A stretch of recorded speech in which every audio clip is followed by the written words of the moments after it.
Бисмиллахир-рахманир-рахим. Ассаламу алейкум. Бүгін біз өте қызықты кездесуді жасап жатырмыз. Бүгін бізге қонаққа келген профессор, философия және теология бойынша докторы Досай Тұрсынбай ұлы ағамыз. Бүгін кездесудің біздің тақырыбы Қарахан дәуіріндегі ислам және Қожа Ахмет Яссауи ілімнің ерекшеліктері. Досай аға, осы Қарахан дәуіріндегі исламға шолу жасап берсеңіз. Өте жақсы. Тақырып өте өзекті. Біз енді бұл тақырыпқа осы тәуелсіздіктен алғаннан кейін кіре бастадық қой.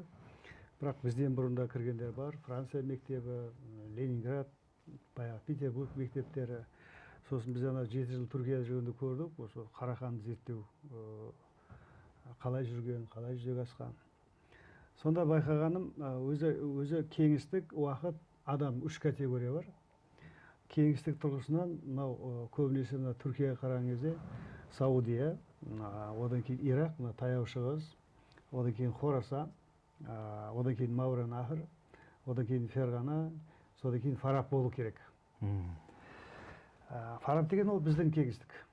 Осы Қазақстанның кеңістігі. Өйткені ол Алатау мен Қаратаудың қиылысынан Аралға дейінгі созылған аймақты Фараб аймағы деп атаған.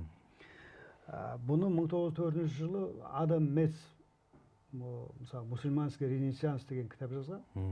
Бірақ ол енді сол кезде европацентризмнің алдында жазып кетті ғой. Оған көбінесе соған екпінді соған беретін себебім ол бұл жерде түркі ислам ренессансы деп атаған. Ренессанс. Сонда Қарахан дәуірін сипаттаған кезімізде, енді оның алдында Саманилер дәуірі. Бізде Саманилер дәуірі мысалға парсылар деп анықтайды. Соларға жақындайды. Сол парсылар деп анықтайды. Бірақ билігіне қарайтын болсаңыз, мысалға Самани дәуірі ол барлығы тек түркілердің құрған мемлекеті шындығында. Өзі түркілер сол кезде қарасаңыз 17 мемлекет құрған екен, Аббаси халифатының кеңістігінің ішінде. Яғни түріктер үшін мемлекет құру деген ол әшейін бір жаңағы үйреншікті жағдай болған ғой, керекті. Керексем ол Лахордада құрған, кеше 18-ге дейін. Енді айтайын деген Қарахан мемлекетіне келген кезде Самани дәуірі біз қазір айтамыз, оларда сол дәуірде өзіңіз де зерттедіңіз, мысалға Испиджаптан кімдер шықты, Джеттен, Кердерден кімдер шықты, вообще Фарабтан кімдер шықты деген мәселені біз елден қолға алып жатырмыз. Марқұм Абсат Тарғаш Дербісалиевте кезінде жазып кеткен, бірақ ол қолжазбалардың негізінде біздің кеңістіктен, яғни Фарабтан шыққан ғұламалар, философтар, тілшілер, мантиқин солар бойынша жасалды, тізім бойынша. Бірақ оның еңбектеріне кірген жоқпыз. Біздің кіргеніміз 2004 жылы, 2006 жылы мәдени мұра бағдарламасы болды, мемлекеттік. Сол бағдарламада жаңағы айтып отырмын ғой, Фараб аймағынан 56 қала тұр қолжазбаларда. 56 қаладан 370-ге жуық ғұламалар шыққан. Фақихтер, муфассирлер бәрі қосқанда. Солардың артында біз 500-ден астам рисала, трактат қалған. Енді мәдени мұраға енгізуіміз керек қой енді. Енгізейік десек, маман жоқ. Оқитын маман жоқ, бірақ қолжазбаларда тұр. Кейін енді бұл енді шығыстанушылық зерттеулер, екінші тарих, сосын археологиялық зерттеулерде тағы мен тарихшылармен кездескен кезінде жолыққан осы мәселе бойынша. Олар осы Фараб аймағында 56 қала қолжазбаларда тұр. Фараб аймағында бұлар 42 қаланың паспортын жасаған. Әлі паспорт жасайтын қалалар көп деген сөз ғой. Кейбір тарихшыларымыз ол 56 қаладан да көп қала болған бізде деп жатыр. Бұл шындығында қалалардың орталығы деген сол жаңағы Адам Мецтің концепциясына келіп тұр. Түркі ислам өркениеті, ренессансы деген мәселе. Осының ішінде Самани дәуіріндегі оны бір қабат ретінде зерттелу керек. Бізде әліге дейін толық зерттелген жоқ. Ол туралы материалдарымыз, мысалы, Ғафуровтың зерттеулері соған негізделген. Таджики деген еңбектері бар. Одан кейін Бартлеттің еңбектері, мысалы 12 лекций про историю түрков деген. Одан бөлек те өзінің концепциялары бар, мысалға қала мен дала мәселесі. Қала мен дала мәселесінде бізде мынау жаңағы Ибн Халдунның мұқаддима еңбегін қарап отыратын болсаңыз, Алтын Орда зерттеуші ғой енді, әрі тарихшы, әрі социолог. Тура Қарахан дәуіріндегі бір нені, құндылықты қалалар дәуірі деп атаған. Өркениеттер дәуірі деп атаған. Негізі Қараханиттердің орталығы Самарқанд болды ғой, Мауараннахр. Мауараннахр. Ол туралы мысалға археолог Шалекенов деген ағамыз болған, Абдуахит Шалекен, Баласағұн туралы жазып жатыр. Баласағұн да сол үлкен орталықтардың біреуі деп көрсетіп жатыр. Яғни зерттеулер әлі жүру керек деп ойлаймын. Енді біздің мәселеміз Қарахан дәуірі шын мәнінде біз бұрын айтатынбыз, түркілердің ең алғашқы мемлекеті деп. Кейіннен ол концепция өзгеріп жатыр. Бірінші бұлғарлар болған ең алғашқы деген мәселе. Біз енді жалпы түркілік тұрғысынан емес, біз кеңістік тұрғысынан алатын болсаңыз, бізде саманилерден басталған. Ең алғашқы түркі ислам мемлекеті негізінен. Жаңа айтып отырмын ғой, түріктер құрған бұл жерде ешкім ондай парсы, араб мемлекет құрмаған бұл жерде. Түріктер құрған. Ал біздің неге Қарахан мемлекетіне біз екпін береміз?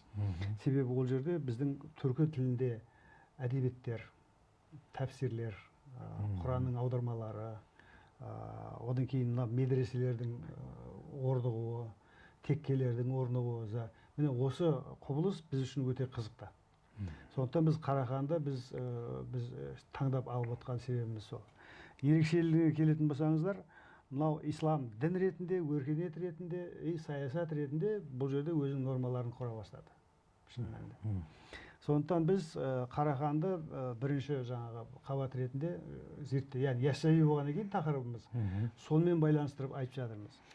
Ал енді осы жерде бізден бұрында осы тақырыпты зерттегендер бар ғой, мысалы Бартольд айтады, яссауия бұл баяғы көшпенділердің тарихаты, Нақшбандия деген бұл қалалықтардың тарихаты деп дилемма құрады. Мәселе мақсаты диалектика құру керек, екеуін төбелестіріп қою керек. Қала мен даланы жаңағыдай осылай тұрғыдан түсіндіру оңай болады да бір жағынан. Оны мына не дейміз, тезис, антитезис, синтез мәселелері бар. Мынау бұрынғы тарихтың методологиясында маркстік, диалектикалық, материалистік тенденция.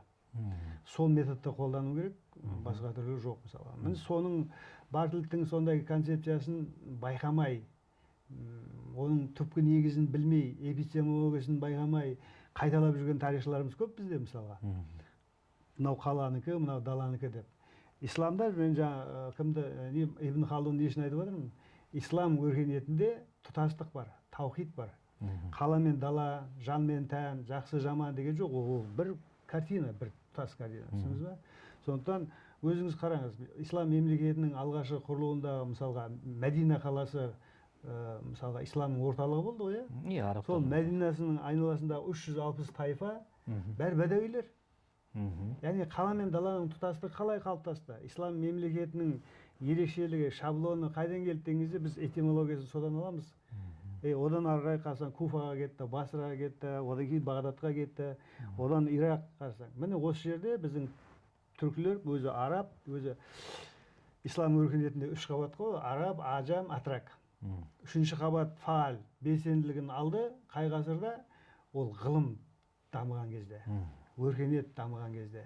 Өзі мынау айтады арабтардың өзі, ислам Саудияда туған, бірақ даму, өсу, яғни бесігі, алтын бесігі біздің түріктердің отаны осы біздің Мауараннахр болғандығын олар жасырмайды. Себебі өзіңіз білесіз, Бухариде содан шыққан, имам Муслим одан шыққан, өзіңіз зерттеген Исфижабилер қайдан шықты. Соның бәрі не үшін? Яғни бұл жерде бір араб, яғни ислам дінімен бірге араб жаһандануы, соған ұмтылыс бар, барлығы сұраныс бар. Сонда біздің түркі халықтардың бәрі осыған кәдімгі мойын ұрған, мойын сұнған, осыменен өздерінің жаңағы болмысын, әл-мәулуд әс-сәни деп атайды бұны. Қайтадан туылу деген мәселе. Көрдің бе? Исламмен бірге қайтадан туылу. Міне осы жерде қайтадан туылу деген құбылыстың басында Қожа Ахмет Яссауидің ілімі тұрды, хал ілімі тұрды. Міне, сонда біз айтсақ, Яссауи кезеңінің рухани ілімнің ерекшеліктері және новаторлық қыры сол туралы. Міне соған келе жатырмын. Бұның жаңалығы мынандай. Мынау мен айтайын, оны мысалға тарихи фактілермен, басқамен емес, қарасаң өзі жаңа айтып өттім ғой, адам, уақыт, кеңістік. Осы үшеуінің тұтастығы тұрғысынан қараған кезде біз адам деген түріктер. Одан бұрын олардың діндері басқа болған. Бірақ ол діннің сипаты, анықтамасы таухид болды.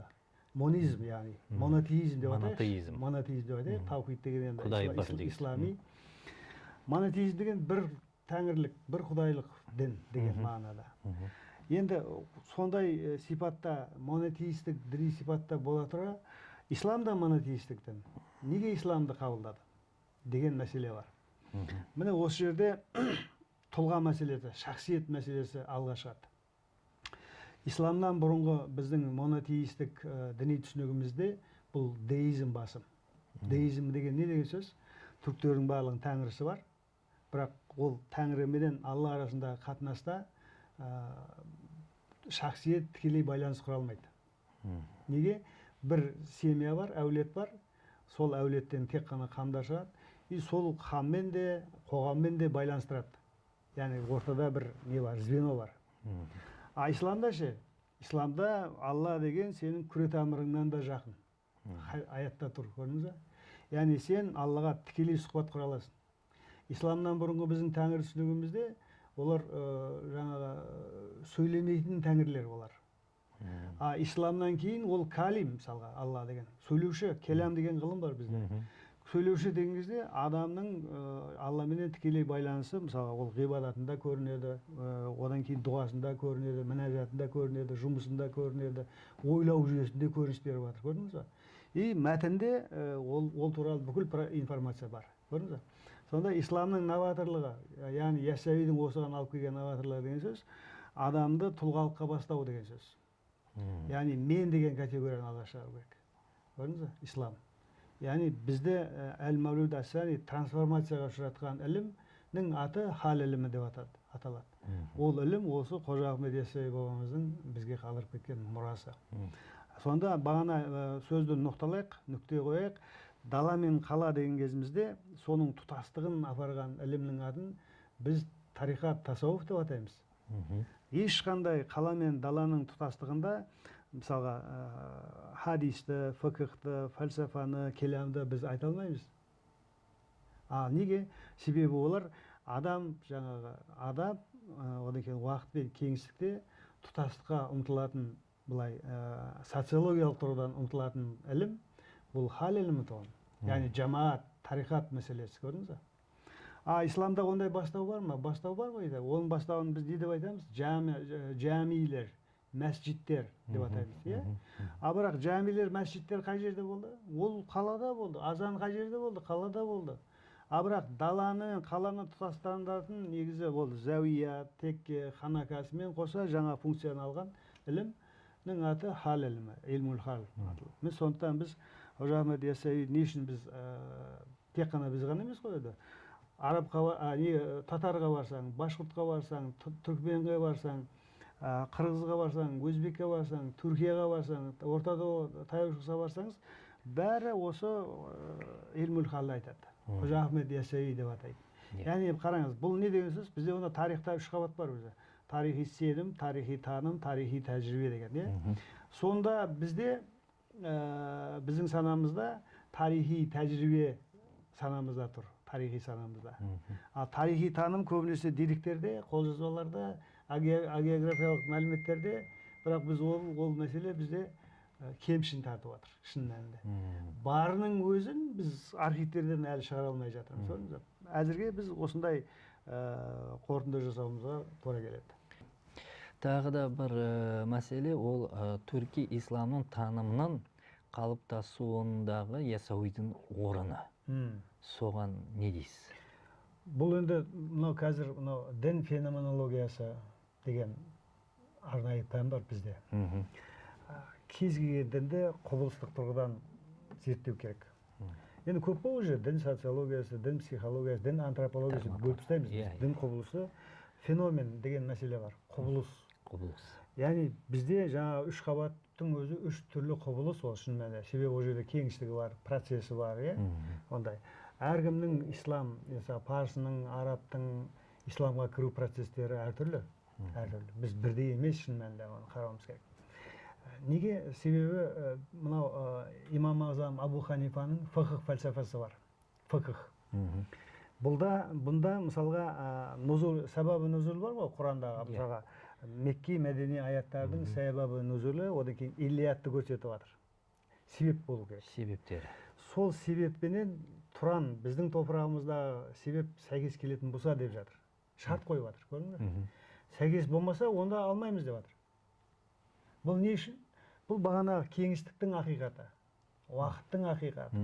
Адамның ақиқаты не? Адамның ақиқаты тілінде, әдет-ғұрпында, салтында, мәдениетінде, тарихи танымында, кәсібінде, музыкасында, ғимаратында, санасында, осының барлығы ақиқат. Біз оны жоққа шығара алмаймыз. Көрдіңіз бе? Міне осы жерде ең бірінші жаңағы мәдениеттің 18 қабат дейтін болсақ, бірінші қабаты тіл, онсыз болмайды. Мысалы бізде бағана өзіңіз айтқан Қарахан дәуірінде мысалға Диван лұғати түрк жазылды. Не үшін? Өйткені саясатта, әскерде түркі халқы доминант. Оның тілін үйрену басқалар үшін де шарт болып қалды. Сонда еңбектері жазылған. Еңбектері жазылып жатыр мысалға. Қожа Ахмет Яссауидің ең алғаш мысалға қаланы да даланы да тұтастандыратын жаңағы ерекшелігі бұл жаңағы хикметтері түрк тіліндегі хикметтері, түркі тілімен жазылған. Одан кейін артынша қаншама ақындар, шайырлар бәрі хикмет дәстүрін жалғастырып кетіп жатыр. Бұл деген үлкен бір өзен сияқты мәселе ғой, қарасаңыз. Сонда түркі ислам діни танымы қалай қалыптасты деген кезде, өзі дін деген 4 қабатқа бөлеміз біз. Діни сенім, діни таным, діни тәжірибе, діни сана. Діни сана деген ол адам, ол парсы болуы мүмкін, ол араб болуы мүмкін, ол түрік болуы мүмкін, ол ағылшын болуы мүмкін мысалға. Діни сана. Сол діни санасының негізгі қорғаушы платформалары діни танымы, діни тәжірибесі. Діни тәжірибе ол уақыт. Яғни уақытқа, мысалы біз 751-ден исламға процесс ретінде кіре бастадық десек, одан кейінгі Яссауимен арада 4 ғасыр уақыт бар. 4 ғасыр уақытта бағана Саманилер, Қараханилердің жасаған сол дәуірдегі мысалға фықхтан, келамнан, тафсирден жасалған мектептер бар. Яғни, көрдіңіз бе? Өзімізше жасаған. Бұндай мектептер толқын ретінде кейін таяу шығысқа ұрды, ары қарай Саудияға, басқаға ұрып, яғни Африкаға дейін ұрған ғой, көрдіңіз бе?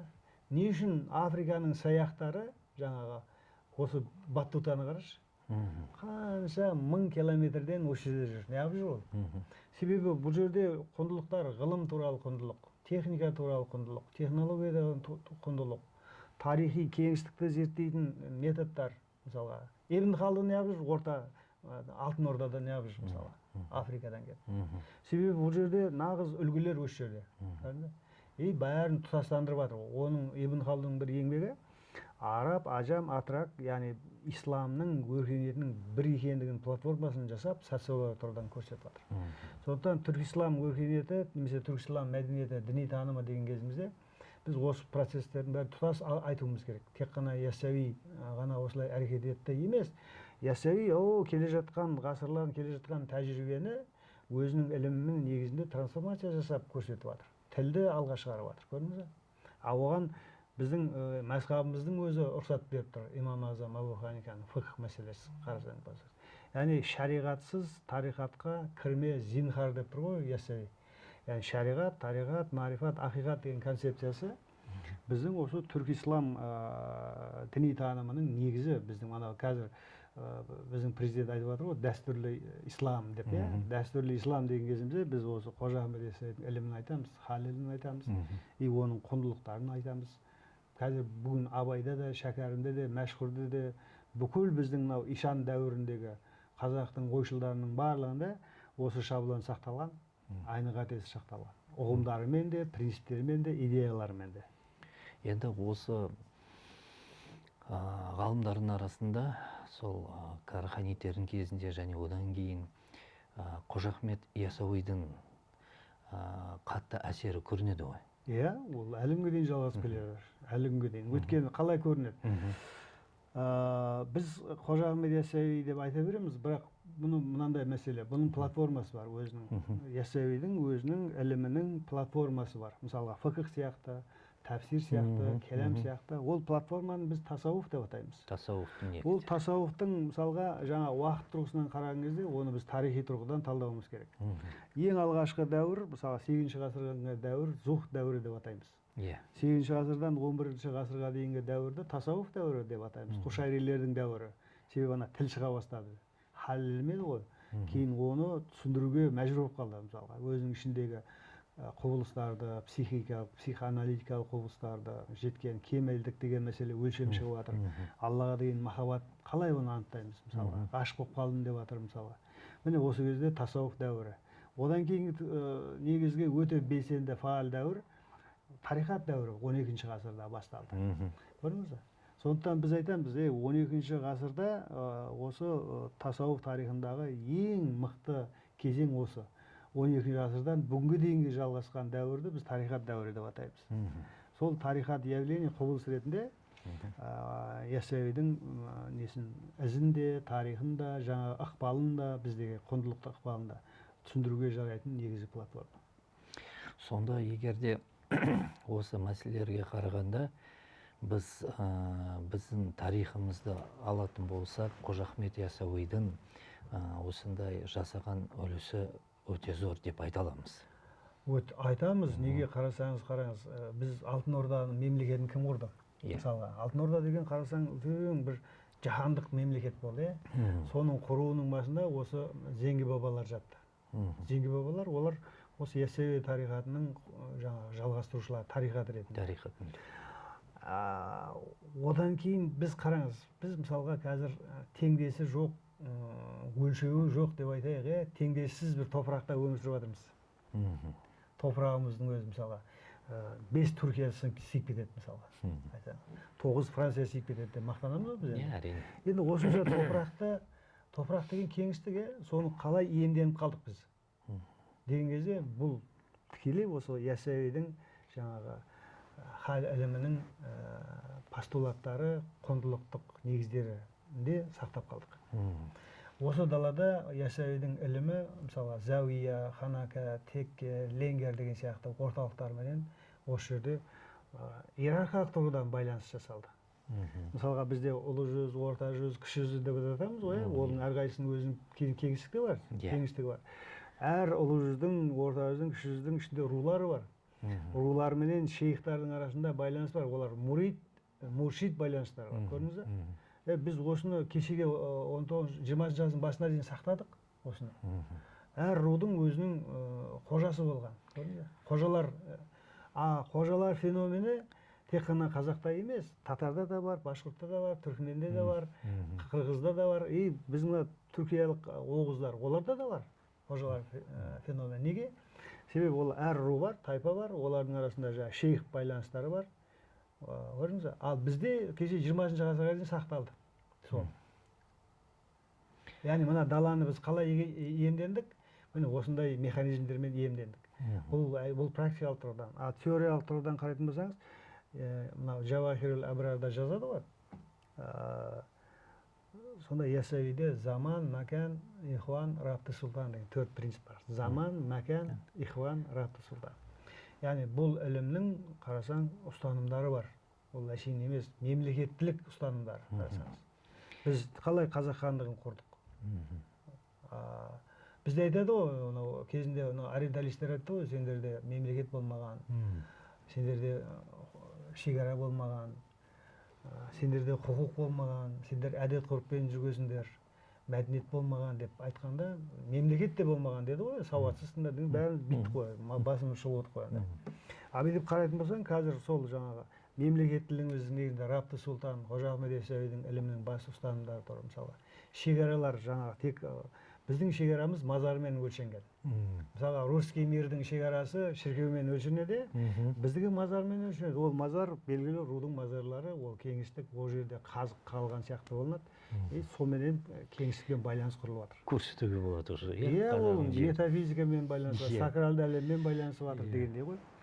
Оның барлығын негіздеген осы ясауи ілімі негізінен ұстап қалғанбыз.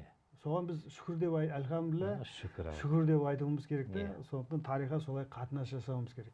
Тарихымызға. Енді Досай тағы да былай осы әңгімені жалғастырып, қазір уақытта, қазіргі Қазақстан қоғамы үшін ясауи ілімнің өзектіліктері қандай? Өзектілік, әшейін бір мәселені алайықшы, ар мәселесін. Мысалы, Қожа Ахмет Яссауидің ілімін жалғастырған небір ойшылдарымыз бар қазір қолымызда. Ғұмар Қарашың, Мәшһүр Жүсіптің, Шәкәрім, Абай қарасаң. Бізді, мен айтайын, осы Яссауидің өзектілігін таныған бірінші ғұлама ол Абай Құнанбаев. Абай атамыз. Абайдың 38-ші қара сөзінде былай дейді. Өйткені біз отар елге айналдық қой. Ресейдің боданы болдық. Сонда Абайдың мына сопылық, жаңа тарихат деп жатырмыз ғой жалғыз, соның фәлсафасын алаттаған принципін қалдырады, идеясын өзгертен дейді, Абай айтып жатыр. Мен Абайда комментарий жасап жатырмын. Сонда саних, Аллахың саних сипатына ғашық боламыз. Бұрын Яссауидің хал ілімінде Алламен байланыстырған кезде жамал эпитеті бар емес па? Жамал сипатына ғашық болған бәрі. Өйткені олардың мақсаты дидар көру. Алланың дидарын көру, көрдіңіз ба? Махаббат. Абай айтады, сол махаббатты қалдырам дейді. Бірақ біз енді Алланың жамал сипаты емес, саних сипатына кетуіміз керек. Саних деген не? Шеберлік, творчество, техника, технология. Яғни тахаллаху би ахлахиллах дейді ғой. Алланың құлқыменен сипатталуымыз керек, Аллаға ұқсауымыз керек. Абай айтып бар, болмасаң да ұқсап бар. Біз Алла бола алмаймыз, но бірақ ұқсауымыз керек біз соған. Соған қарап ориентир алуымыз керек деп жатыр. Міне осы фәлсафаны жасаған Абай осы өзектілікті осылай негіздеп жатыр. Абай біреулер айтқандай сопылықты, бүгінгі діни тәжірибемізді, бүгінгі ешқайсысын жоққа шығарған жоқ ол. Критика жасады. Неге? Себебі ол жерде небір тарихаттың шейхтары болды, мысалға, надан, жахил, мысалға, шариғаттан да білмейтін. Критика жасады, сынады ғой. Сынау керек, қазір де. Яссауи де сынаған. Мысалға, ондай шейхтар, надан шейхтардың барлығын көрдіңіз ба? Ал Яссауиде ең басты мәселе адамның ар мәселесі, ақлақ, кемелдік мәселесі. Бұл ешқашан өзектілігін жоймайтын мәселе. Біздің жаңа отанға деген, адамға деген махаббаты мәселесі бұл әрдайым өзекті. Ар мәселесі дегеніміз, тұлғалық мәселесі дегеніміз, мен деген мәселеміз мысалға. Бізде дәл қазір өзекті мәселе мен ғой, мен. Тұлғалық мәселесі болу керек. Мына мемлекетті дамыту үшін өзіндік ойы, білімі, тұлғасы, болмысы қалыптасқан адам керек бізге. Бізге жаңа қорқақ, немесе жаңаға басқа бір мемлекетке, шетелге қашып, сол жақта қарнын тойдырып жүретін адам керек жоқ бізге. Бізге мемлекетпенен қарым-қатынас жасайтын бағанағы 4 мәселе айтып жатырмын ғой. Заман, макан, ихван, раббы сұлтан. Мекан мына отанды отан деп білетін. Одан басқа отанды отан деп танымайтын адамдар керек. Мына кеңістікте тыныштық категориясы. Ол сыртқы тыныштық, ішкі тыныштық. Соғыс. Сосын ішкі тыныштық хузур болу керек, шарт. Одан кейін мына кеңістікте өмір сүріп жатқандар адамдардың арасында ихван болу керек. Бауырластық болу керек. Көрдіңіз бе? Сен, мен, мысалы, Арғын, Қыпшақ, Найман емес, бір қазақ бауырластығы орын алу керек. Мысалы, соны айтып отыр. Раббы сұлтан. Біз қазір Құдайға шүкір, біздің ең басты құндылығымыз бұл мемлекет, мемлекеттілік. Біз қанша жылдан бері отар болдық. Бодан болдық. Мемлекеттілігіміз жоқ болды. Жылап, сықтап, еңіреп жүрдік қой. Мысалы, Абайдың бүкіл қара сөзін қарасаң, зарлау. Неге? Біз боданбыз, біз отармыз. Абай еркіндікке ұмтылып жатыр. Көрдің бе? Абай мемлекеттілікті қайтадан қалыптастыру үшін тырысып жатыр. Қалың елім, қазағым, қайран жұртым, ұстарасыз аузыңа түсті алмұртым. Жақсы менен жаманды айырмадың, бірі қан, бірі майымет, енде көрдің. Ана 12 ма, 13 ма қара сөзінде Абай айтып жатыр ғой, дәрул харп деп жатыр. Біздің топырақ, Абайдың өмір сүрген топырағын, кеңістігін дәрул харп деп жатыр. Дәру харп деген не деген сөз? Соны түсіндірсең. Ислам фикхы тұрғысынан, мынау мустамлика дейді ғой, истимлак. Бодан болған топырақтың халі. Ол деген не деген сөз? Бодан болған топырақ ертең еркіндікке қауышу керек деп жатыр. Өзінің мемлекеттілігін қайтадан қалпына келтіру керек деп жатыр. Өзінің Абайдың. Біреулер айтады, Абайда мемлекет туралы, мемлекеттілік туралы идея жоқ қой. Білмейді, себебі Абайдың қара сөздерін әлі күнге дейін оқу өзекті. Қара сөздерін оқып, қайтадан біз комментарий жасауымыз керек. Кешегі Совет өкіметінің кезіндегі мынау 70 жылдағы Абай емес, айтып жатқан, жазып жатқанда. Жаңа категория қарашы, қандай нәрсе? Бір-ақ сөз. Дәрул харп. Өзіңіз мысалға соны зерттедіңіз мысалға. Қарадық. Қандай керемет. Енді сіз Абайды атадыңыз, мына Машһүр Жүсіп атамызды айттыңыз. Олар енді мына біздің Қазақстан қазір уақытқа жақын уақытта болды ғой. Ал енді Қожа Ахмет Яссауи. Қожа Ахмет Яссауидің өмірі Караханидердің кезінде. 12-ші ғасыр. Иә.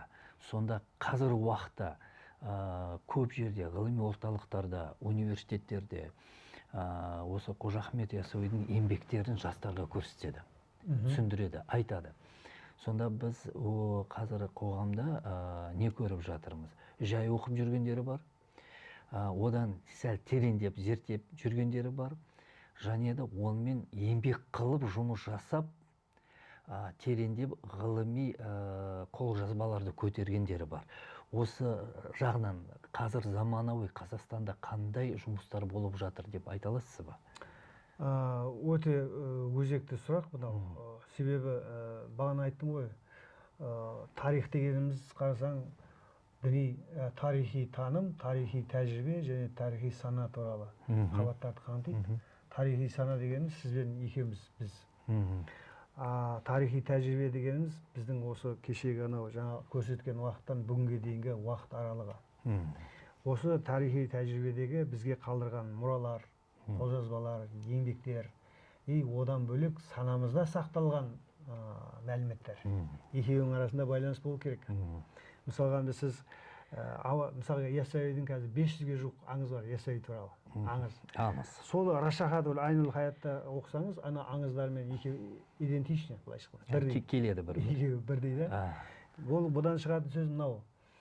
Жаңа сана адам аңызды сол сақтаған, кейін ана Рашахатқа хат болып түскен болуы мүмкін. Болмаса Рашахаттағы хатты оқып, халыққа сондай хикмет дәстүр ретінде уағыздап айтып отыратын бір құбылыс немесе сондай харекет болуы мүмкін да.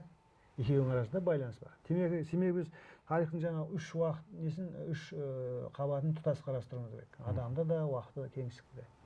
Осы тұрғыдан алған кезде біздің мысалға Қожа Ахмет Яссауи іліміне, оның мәдениетіне қатысты көптеген қолжазбалар әлі күнге дейін мына біздің бауырлас еліміз Өзбекстанда кезінде біз болдық. 2003, 4, 5, 6 жылдардың арасында сол Бируни институтында жұмыс істедік. Онда сол сонша жерде алғанымыз көп болса, біз 250 Қожа Ахмет Яссауидің хикмет нұсқаларын алдық, оригиналдарын. Салыстырдық оны. Одан бөлек кәдімгі мәтіндер, агеографиялық. Ол жердегі жаңағы көбінесе аңыз мысалға. Одан кейін шежіре, насапнама деген. Қазір Құдайға шүкір деп айтайық, осы тәуелсіздіктен бері қарай насапнаманы қайтадан ғылыми айналымға, тарихи танымның бір бөлшегі, жапырағы ретінде көрсетуге тырысып, соған ғылым жасалып жатыр. Неге? Себебі информациялар жүріп жатыр мысалға. Мысалға Исмаил Қазығұрдидің еңбектері. Мысалға көптеген ғалымдар қазір мысалға Исмаил Қазығұрдидің мектебі Яссауи танудағы ең алғашқы дерек көзі ретінде көрсетіп жатыр. Ең алғашқы. Себебі ол ең алғашқы дейін десең, ол өзі 13-ші ғасыр болып тұр. Керек десең, жаңа 13-ші ғасыр дедік, кейбір ориенталистік орталықтар, мысалға Дэвин Дэвис деген сияқты, бұлар Яссауиді 13-ші ғасырда өмір сүргізгісі кеп қояды. Соған келді. Сол жерде өмір сүрген деп. Неге десең, қолжазбаларды қараған, салыстырған, сонымен сол 13-ші ғасыр деп айтып тұр. Дұрыс, біз бүгінге дейінгі қолжазбалардың бәрін елеп, екшеп, сараптап, талдап біттік па? Қолжазбалардың өзін біткен жоқ. Әлі бар ғой қайшы. Біткен жоқпыз ғой біз. 1%-ін де қараған жоқпыз әлі. Сөйтіп олар жаңа ол жерде бір мақсат болуы мүмкін деп ойлаймын мен да. 13 ғасырда өмір сүргізіп қойсаңыз, бұндай тенденциямен яссауиді зерттедім ғой. Сол кезде мына совет өкіметінің яссауиге деген қатынасы қандай болды? Шекараның сыртында советология деген орталықтар болды. Англияда, Францияда, Италияда, басқа. Олардың қатынасы басқа болды. Мысалға Францияның несі, мысалға Құлходжай Александр Бениксон. Ол еңбегінде мысалы Совет Ресейдегі, Совет кеңістігіндегі Ресейдегі сопылық тарихаттар деген еңбегі бар да. Сол еңбекте былай үн тастап жатыр. Ей, Совет еліндегі мұсылмандар, сендердің шекараның сыртында да ақилерің бар, братандарың, бауырларың бар деп жазып жатыр да. Шектелмеңіздер деп. Яғни осында ұмытпаңыздар деп жатыр. Яғни өйткені ана жерде дінді өшіру, санадан өшіру, атеистік тенденция кетіп бара жатыр ғой енді. Солай шақырып жатыр. Ал енді мына екінші тәуелсіздік алып келіп жіберіп, Америкадан бұрқада қалды.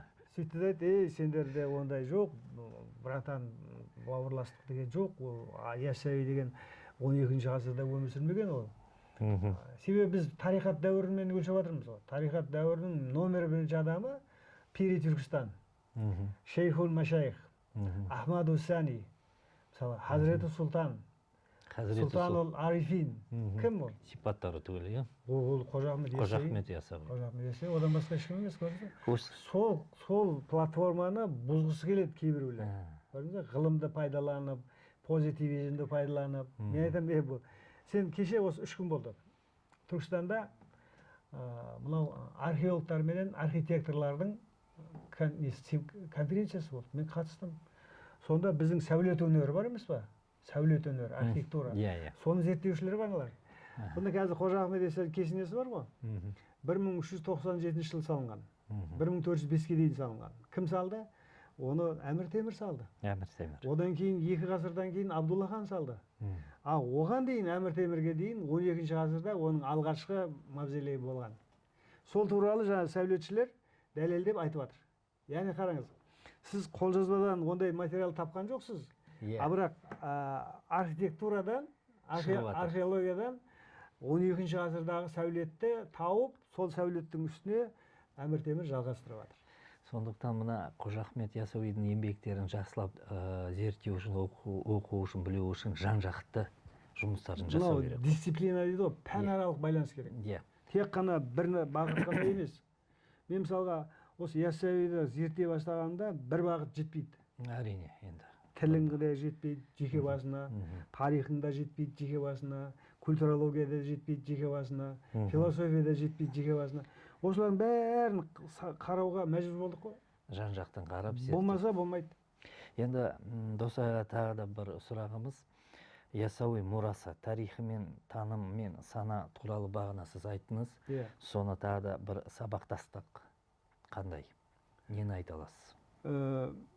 Сабақтасып болғанда, біз Яссауидің тек қана жаңағы хал ілімі, моральдық, этикалық жүйесі деп жатырмыз ғой. Ол сабақтастығы біздің мұсылман, ислам өркениетінің ішінде екендігімізді көрсететін мәселе ғой. Альхамдулилля мұсылманбыз біз, Құдайға шүкір. Біз исламға қызмет еткен ұлттың ұрпақтарымыз мысалы. Соның бәрін бізге негіздеп берген осы Қожа Ахмет Яссауи деп білеміз біз. Яғни ислам деген өркениет қабатқа біз осы сопылық арқылы, хал ілім арқылы енгенбіз. Біз оны тәжірибемізді жоққа шығармаймыз. Өзі тарихта өткен шақ, осы шақ, болашақ деген 3 уақыт категориясы бар. Біз әрдайым не үшін Яссауиге, не үшін одан ары тарихқа барамыз? 3 уақыт категориясын тұтастандыру үшін бара жатырмыз. Біздің өзектілігіміз сол. Себебі осыны тұтастандырсақ, болашаққа біз нақты қадаммен бара аламыз. Біздің өзіміздің кеңістігіміздегі бабаларымыздан қалған мұралар, тарихи жәдігерлердің өзін әлі біткен жоқпыз мысалы. Ол не үшін керек? Мына бізге көңілді тыныштығы үшін, санамыздың ашықтығы үшін, жүрегіміздің, ниетіміздің жаңағы болашаққа нық қадам басу үшін сенім керек бізге. Мен деуіміз керек қой.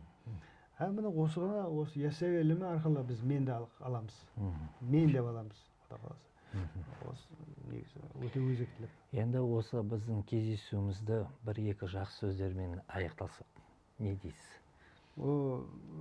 Аяқтағанда былай ғой, Қожа Ахмет, біз яссауи деп айта береміз. Бірақ яссауидің құндылығы не деп тануымыз керек қой. Қандай құндылық, иә? Бізге қазір енді президентіміз жаңағы яссауиді, Абайды, Фарабиді зерттеп білу керек, құндылық ретінде деп ұсынып жатыр ғой. Жақында мен естідім, осы бізде яссауиді насихаттау үшін 37 бір сала бойынша насихаттау бағдарламасы қабылданып жатыр. Міне осы бағдарлар жаңағы науқаншылық болмау керек. Біз яссауиді науқаншылыққа айналдырып жесек, яссауиді саясатқа айналдырып жетін болсақ бар ғой, біз бағанағы 3 уақыт категориясын тұтастандыра алмаймыз. Бағанағы ислами өркениеттің негізгі басты бұлағына жете алмай қаламыз. Көрдіңіз ба? И одан кейін бізді кез келген Қытайың бар, басқа орталықтарың бар, Ресейің бар, қолында ойнататын болады. Мысалға яссауиде мен айтайын, ең алғашқы, ең соңғы сөз антал хади антал хақ, лайсал хади илля хақ дейді. Ал енді аударып берсеңіз. Мынау Алладан басқа мәхди жоқ деп тұр ғой бұл жерде. Алладан басқа құтқарушы жоқ деп тұр.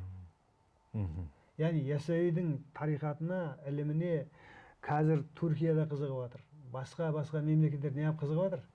Себебі бұда ол таза ислам саясаттан бөлек, саясатқа былғанбаған тарихат қой бұл.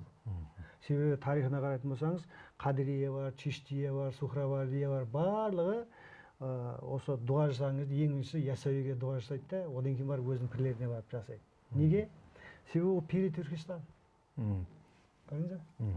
Яғни ол жер таза түркілік неде? Таза түркілікте ол мәхдилік идеясы жоқ ол жерде. Қазір бізде өзінің мемлекетін тастап, басқа бір мемлекеттердің президенттерін мәхдидің ұлы бірдеңе деп жатыр ғой мысалы. Бұл қауіпті тенденция. Сол үшін біз яссауиді арашалап алуымыз керек. Саясатынан да, басқасынан да арашалап, ешқандай науқаншылыққа итермей, ғылыми тұрғыдан қарауды, егер біз соған неміз болса, тәжірибеміз де, қабілетіміз жететін болса, онда яссауи құндылық ретінде қала береді бізде. Ал егер одан бөлек болатын болса, саясатқа айналып, онда яссауиге деген жаңағы қорқыныш, үрей, жек көру бәрі туындай береді. Кеше ваххабизм кезінде не болды? Қожа Ахмет яссауи кесенесіне дейін барды олар, ондай ширктің орталығы деген сияқты. Артықшылықтарды қылып. Ширктің орталығы деп қарады. Бұл ширктің орталығы емес, бұл біздің түркі ислам діни танымымыздың кескіні, айнасы. Негізі. Ана мен айтамын да кеше, бұл архитектура әшейін тас қана емес бұл.